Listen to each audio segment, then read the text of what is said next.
As novas tecnoloxías continúan estando moi presentes nos cursos do Plan Integrado de Emprego da Mancomunidade do Salnés. O ente comarcal organiza unha nova edición do taller de digitalización documental e fotogrametría.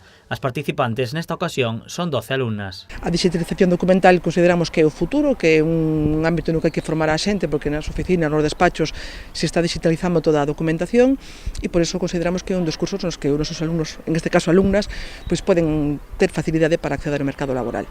Os traballos de fotogrametría permiten obter unha imaxe en 3 dimensións de diferentes edificios e esculturas. A digitalización documental está destinada a recuperar documentos antigos. Estamos utilizando tamén a técnica de fotogrametría, que para isto estamos utilizando drons para, digamos, patrimonio de gran volumen, tipo monumentos ou edificios, esculturas de gran tamaño.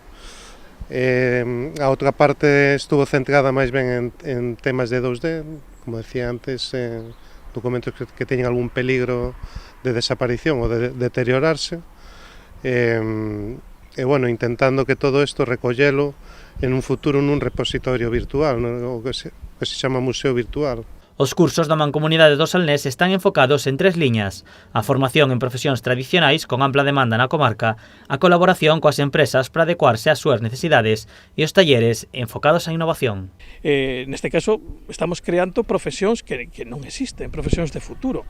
O que se está facendo aquí é un paso hacia o futuro importantísimo, porque imaginade todos os recursos patrimoniais que temos en Galicia.